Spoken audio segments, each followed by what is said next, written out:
Hi, I'm Evan and welcome to my fish room. This video is going to be about how I breed guppies. There's lots of information on the internet and there's lots of different ways to do it. Some people like a very sterile environment where they can see exactly how many fry they're getting every time they drop. That's not my style. I'm normally, well, non-COVID times, normally I have a full-time job. As a person who normally works full-time, I don't have time to be down here doing daily water changes. I don't have the money to invest into a automatic water change system. I use live plants. I keep my tanks a little on the dirty side. I let the mulm build up. The reasons for doing that is normally I work full-time and I don't have time to do that kind of crazy maintenance. The live plants remove a lot of the nitrate. As you can see behind me, that aquarium is basically green with plants. There's guppy grass, there's a bit of algae, there's cryptocorns. I prefer the colony breeding method. I heavily plant a tank. As you can see behind me, it's mostly a field of green. Same thing, this one here. It's all guppy grass, a bit of hornwort across the top. There's duckweed on top. I have dwarf sage growing in on the bottom. I have anubias attached to rocks and wood. And there's rock piles. In the tank, I keep shrimp. If the guppies are really hungry and they want to snack on a baby shrimp, okay. And then I also keep corridors in there. And in fact, in the tank above me, the peppered corridors are actually colony breeding in there. Every so often I see a little coriolia big. I don't see them when they're any smaller because I'll show you soon. There's not a lot of exposed ground in there. For food, I feed mostly flake food. I don't have the time or the equipment to hatch live baby brine, as a lot of people say you have to. I don't. I feed Extreme, Community Crave, so that's the blend of the spirulina flake and the krill flake. I feed that. I feed Fluval Bug Bites.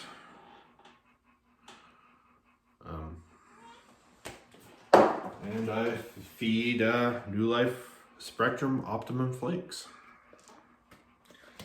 From time to time, I also feed Rapashi. This is Community Plus. I'll also feed Frozen. What I do, because I got multiple tanks to feed, is I take and I defrost a few cubes of Daphnia. Sorry, my dog here wants attention. I defrost a few cubes of Daphnia, Cyclops. Excuse me. Go lay down. Brine shrimp, bloodworms. Sometimes spirulina. Most of the times I just buy whatever frozen foods are, on sale. I have frozen baby brine. You can buy that too. For filtration, I use sponge filters. My whole fish room is on air. I think that's best. Temperature-wise, my lower tanks are sit at about 76 degrees, give or take, and my higher tanks sit at 78 to 80. They've actually gone down a few degrees as I've gotten rid of my T5 lights that used to sit underneath and heat the tanks from below. So now I'm 100%, well, except for this tank I just set up, 100% LED except for that one T5 2-footer. But that's going to come out soon, one day. So let's take a look at my tanks and I'll show you what's going on. So here you can see my blue Moscows. The tanks got algae on the glass and algae on the rocks, algae on the wood. algae on the plants. There's snails in there. There's shrimps. There's a red shrimp there. And there's 6 cories in there. Hardly ever see them. But the tank looks dirty. But all that mulm and algae and all that kind of stuff has microfauna on it. That's the filter. That actually I need to clean. But all this algae and all this mulm, it has microfauna. And that's what the fry can eat on when I'm not around to feed them.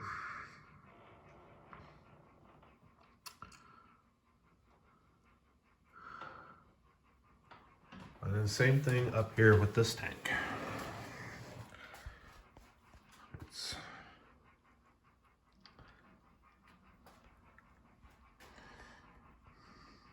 Again, lots of ground cover and lots of floating cover. At night, the baby guppies like to sleep on the bottom.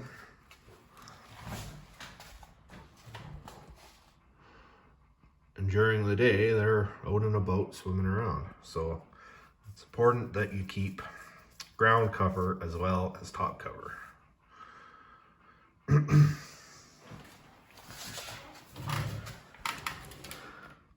These are all blue Moscow fry,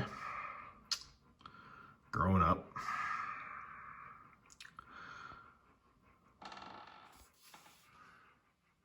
That's black widow fry, or 3/4 black fry.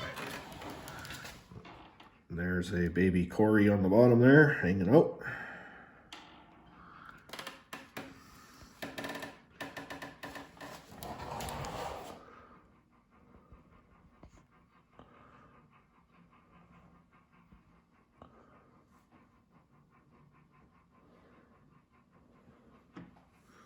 .24 karat golds. But anyway, if you're enjoying my video, please like and subscribe for more, and follow me along as I build out my fish room and build out my YouTube channel. I am not sponsored by anyone, so everything you see I paid for out of my own pocket. If you're someone who likes to sponsor people, we can talk. Another way people breed guppies is what's called the breeder box method, where you take the pregnant guppy out of the tank when she's about to drop her fry. You can tell that the pregnant guppies, within a day or two of dropping fry, her body will go from a nice round to more of a boxy type shape when looked at from the front. It's hard to explain, hard to show on camera. When you're doing it for a while, you'll know. I've tried the breeder box method, and I've found that it really stresses out the pregnant guppy. To the point where I've had the pregnant guppy abort. I've had them give birth to a few fry and die. And I've had them sit in the corner extremely stressed to the point where I was like, this, it just isn't going to work. It's important not to allow too many adults to build up in your tank, because the guppy fry will be eaten by the adults. Usually, if they can survive the first 24 hours, those fry will be fine to leave in the tank. When it comes to growing out the fry, same thing, lots of good food. High quality flakes, for me, is the easiest way to do it.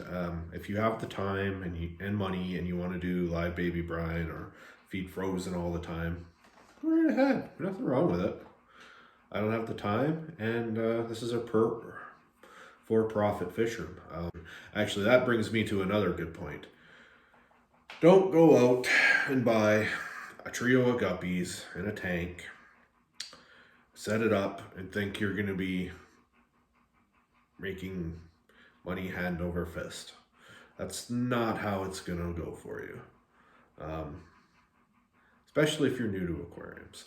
Guppies are not a beginner fish anymore. You can find fancy, like common mixed gene guppies that have strong genetics, but those guppies typically only sell for maybe $1 a piece in my area, maybe $2 if you're lucky. If you want to actually make the money breeding guppies, you're going to have to breed the pure line strains. Solid colors do well. Red and blue, black, yellow do well. They bring them fancy names. Cobra this and snakeskin that and yada yada yada yada. But at the end of the day, your guppy doesn't matter what the name is, it's how it looks. So to grow out the fry, water changes and food. If you could feed a small amount 3, 4, 5 times a day is better than one big feeding. The problem is water changes. When growing fry, the amount of nitrates aren't nearly as important as just getting the fresh water in with less hormones. You could test my water for nitrates in any one of these tanks, and they're going to be low. They're going to be 20 parts per million or less, and I feed fairly heavily. But what we don't have test kits for are hormones and things of that nature. That's where the fresh water comes in. You have to make sure your mineral content stays up. Lots of calcium. Fortunately, my water is naturally pretty hard. What size tank do you need for breeding guppies? 10 gallon minimum for a trio. You can get a small colony going with a 10 gallon, but at a certain point, your adults are going to be too many for your fry to survive, and then you'll have booms and busts. If you're going to go the 10 gallon route, you either have to be moving your adults out probably every 6 months and let your juveniles take over, or you have to be selling off your juveniles. Either way, your colony can't get too big, otherwise you're gonna have a boom and a bust. And if you're not careful, that bust can ruin your colony. I had a colony of red tuxedo kois, and they dropped, and it was a 10 gallon, and I sold quite a few fish out of that 10 gallon. But when I moved, I oversold, and now I'm down to 1 fish. I have 1 female left, and I'm hoping she will drop fry and save that colony. Don't oversell your fish. It's better to have 2 10 gallons going for one breed of fish. Everyone says species, but really they're all the same species. It's breed, like dogs. All dogs are a Labradoodle and a Poodle are both a dog. They're just different breeds of dog. Same thing with guppies. A blue Moscow is a guppy. A 3/4 black guppy is also a guppy. They're the same species, just different line bred genetics. What plants to use? Basically, any floating plant that provides cover. So something like a red root floater or a water lettuce that stays right on the top. Even duckweed will grow, maybe 1/2 inch long roots. That's good for the fry to hide in. Fish like to have top cover because a lot of predation comes from the top. So anything that covers the top of the tank is good. But it's also good to have a few open spots where they'll come and hang around because that's where the food would naturally come in. I like to use guppy grass. It's a fast-growing plant. Provides lots of cover. It'll fill in the entire tank if you let it. Hornwort is also good. The only downside on hornwort is if it's not getting enough nutrients, all the little, I don't know, let's call them leaves, the little spiky things, they'll turn yellow and fall off and create a mess in your tank. Um, for me, it's not a big deal because I depend more on natural filtration than I do man-made filtration. Like the little tank behind, this is a 40-gallon long, and all I have for filtration is a little sponge filter in the one corner. The rest of the filtration in here is handled by the plants, handled by the substrate, handled by the decor. Basically, it's about surface area for bacteria to grow on. The more surface area you have for bacteria to grow on, the better. Eventually, you'll find, if you have substrate, eventually you'll find little white worms. They're just simple detritus worms. Your fish will eat them. I don't bother with them. Some of my tanks actually even have planaria. Oh no, planaria. Well, guess what? Fish eat planaria. One of these big chubby female guppies is hungry enough and sees a planaria going across a rock. She's gonna eat that planaria. I'd rather she ate a little bit of planaria than one of my guppy fry. That's also why I put corridors in with my guppies. They'll eat stuff like that. They'll keep any excess food that hits the bottom, and they're all over it. But you have to have a lot of cover for that because they may pick off the odd guppy fry here and there. But their mouths are more meant to be scavengers and find little, they got the bristles, they got the nice beards. So, they're more likely to find little, niblets of food or even like a half-digested guppy poo or what have you to eat. I mean, don't count on them just eating poo. You have to feed them. But they will eat whatever they find for nutrients. So a guppy fry, if it's asleep and a Cory manages to get his mouth on it, same thing with shrimp. I've had this upper tank going with Cory's in it. I started with 6. There's over 12 in there. I mean, there's so much cover I can't see more than 12 at once, but I know there's more than 12 in there. I have no reason to believe that the Corys are eating enough guppy fry to hamper my colony breeding. One thing I like to do is if I see a lot of newborn fry near the surface of the water or in a tank, I will occasionally, and I have, obviously you need a spare place to put them. I will scoop out the newborn guppy fry and put them in their own tank. It's way better to move fry than it is the pregnant female.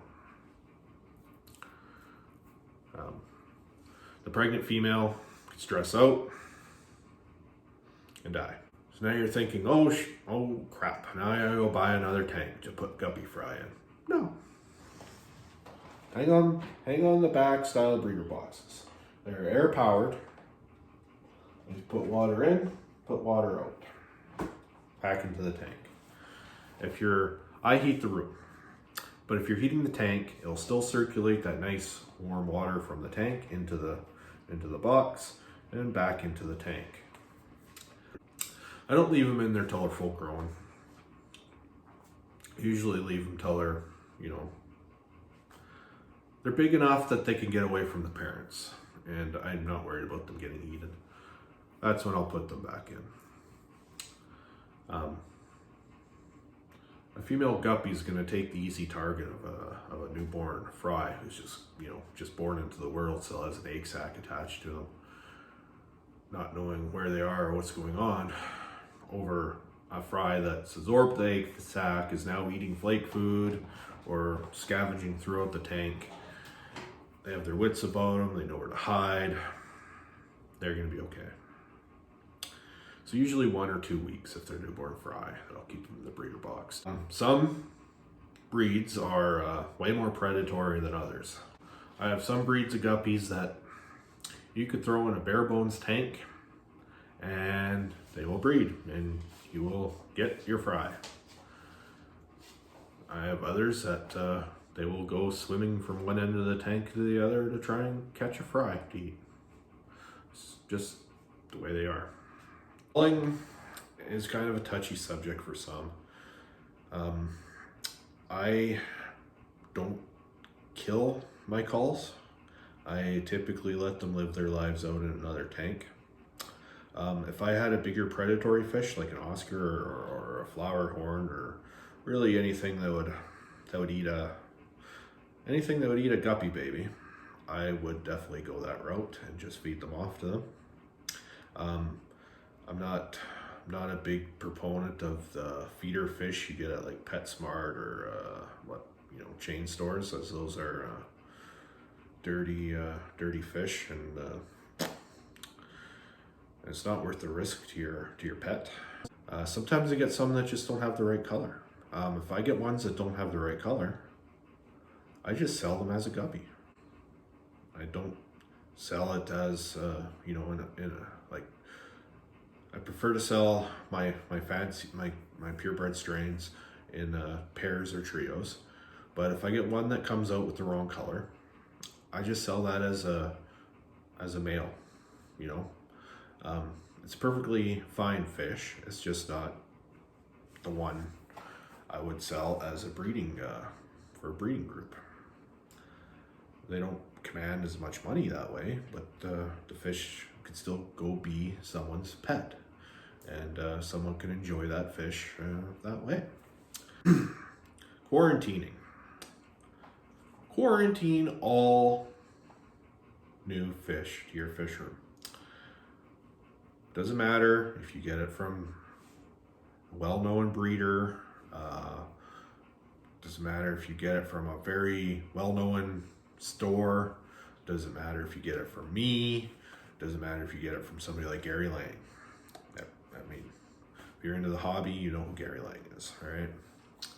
Doesn't matter. Now, I live in Canada, so we don't have medications. You can look up ways to do salt dips. Find internal parasites are harder to deal with. We're stuck using things like dog dewormer, Panicure C. We're stuck using like flake foods. Stuff like this. Prazi Pro is illegal to buy in Canada now.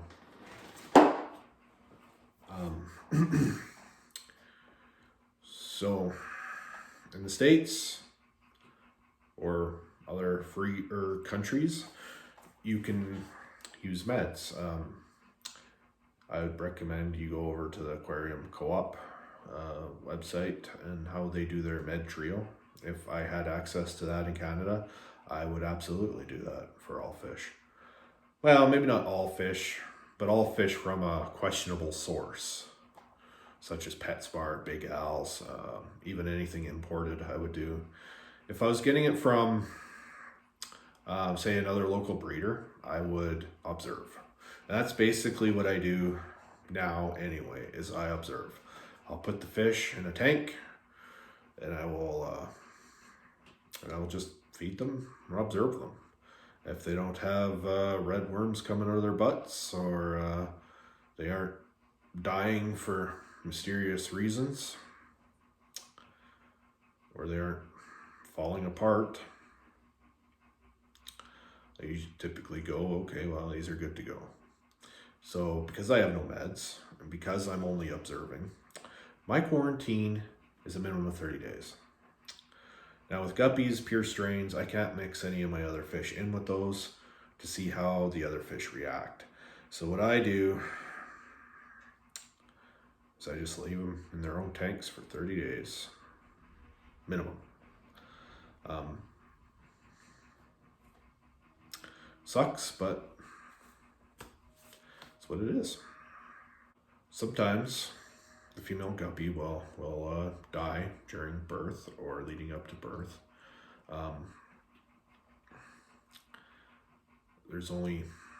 Sometimes that just happens. I mean, there's only so much you can do with a guppy. I mean, you aren't gonna take all your guppies into the vet for veterinary checkups and shots and all the other stuff you would do as if it was a dog or a cat or more of a companion pet. I mean, you're playing with numbers when you're breeding guppies. If you have 100 guppies in a tank, which in this 40-gallon breeder, 40-gallon long, there's probably, even though you can't see them, there's probably close to 100 guppies in there. Not all of them will make it to adulthood, but you're playing the numbers. And when you realize they're dying once in a while, you probably aren't even going to notice if you have that many. Because in my case, the tank will eat them before I even know the fish is missing. Now, if you're ordering guppies in from, say, a different, really just a different water source. Like, I live around the Edmonton area. I'm north of the city. I have the same water as anyone who lives in the Edmonton area. But if I go down to Calgary, even though the water's coming out of the same mountain range, it's a different river. So my water chemistry will be similar, but different. Now, if I was to go, say I was to mail my guppies down to the States, which I can't, so don't even ask, somewhere where they have softer water, or even in my better example is people who are local to me are still on well water. Their well water is going to be different than my river water that gets processed by the city of Edmonton. Moving the guppies from that type of water to another type of water is hard on them, and they don't always make it. So if you're dealing with imports, especially from the Taiwan or wherever, they use a lot more saltier water because salt water is cheaper there than it is fresh water. So when you bring in an import, you're gonna have trouble with that guppy quite often. And imported guppies are not cheap.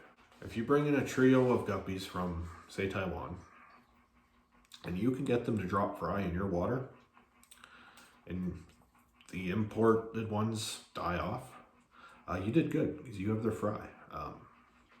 Their fry are going to grow up in your water, and they're going to be hardier in your water than their parents were.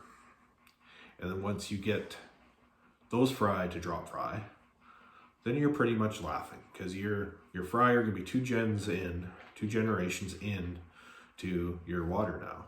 And at that point, they are completely acclimated to your water conditions. But then you sell it to somebody with a well, and now it's a completely different water situation again. So try and find local breeders who have similar water to you if you're just starting off. I have some imported guppies in my fish room. I have the Gen 1 fry. I've lost some of the parents.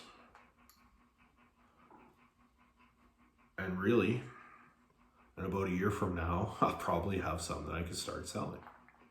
There'll be 2 gens into my water that are big enough to start dropping fry, and I have a decent colony built.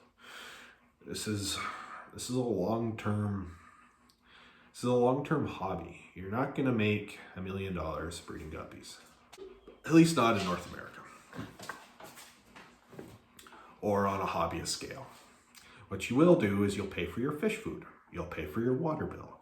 You might pay for your some of your electricity. You'll pay for expansion of your room if you're doing it right. And don't just sell guppies. Sell plants. Sell guppy grass. Sell Sell the hornwort. Sell the water lettuce. Some people even want to buy duckweed. I don't know why, but some people want to buy duckweed.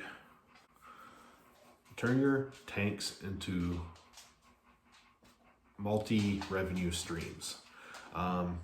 Shrimp, guppies, and plants. That's how you make some money in this hobby.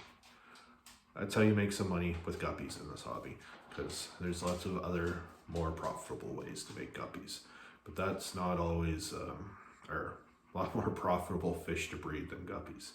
But that's not always an option for some people, and some people it's hard to find a market. You can go and get an angelfish pair and get them throwing hundreds of fry or thousands of fry every couple weeks. But if you don't have access to a wholesaler, you're not going to move hundreds of angelfish a week. You just don't. I've seen a guy on my local Kijiji selling bags of angelfish, $30 for 30 of them. What the hell is anyone going to do with 30 baby angelfish? Like, there are people who make money off their angelfish, but those people are usually connected with wholesalers. If you can get your fish into a wholesale market, or even a big internet order company, then you're okay. But a lot of people at the hobbyist level don't have that. I don't have that.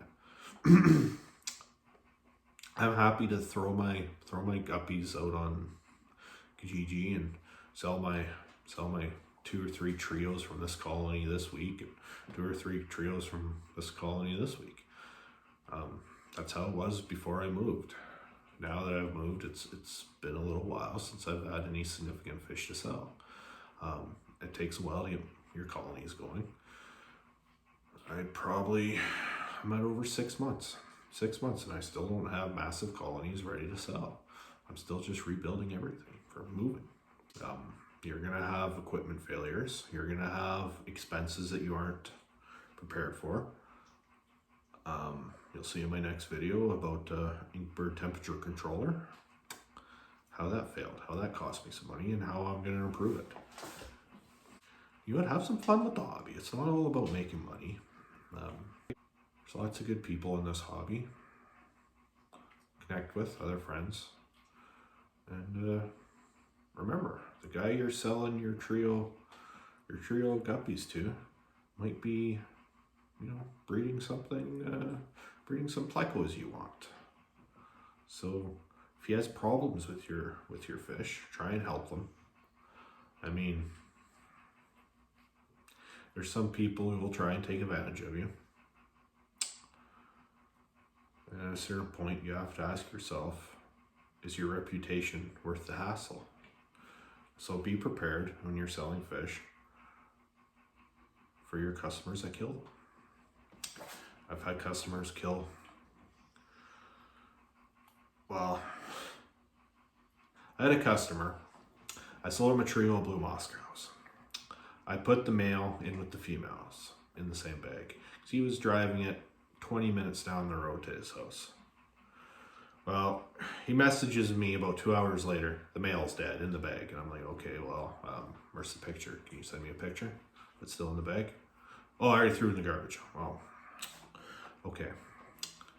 Well, I'm a small guy. I got no major reputation online, and I don't want him trashing me over the place. I'm like, all right, come back. I'll give you a pair to make up for that. Came back, got the pair.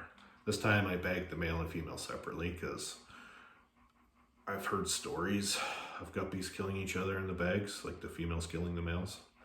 So I was giving him the benefit of the doubt that that's what happened. Then I hand him the 2 fish bags. He takes them and basically just chucks them on the seat next to him. I'm like, what the fuck? I'm like, be careful with those. I'm not the greatest, bagger. Like, I ain't gonna be shipping fish anytime soon. I can get them from you, my hands to your hands, and if you're careful, you'll get them home, no problem. But if you go throwing them around, you're gonna have a mess.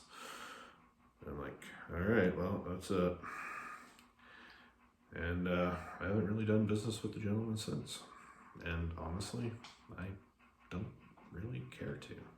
But again, it's not worth the tarnish on my reputation to get into a fight with him. And I've also had other customers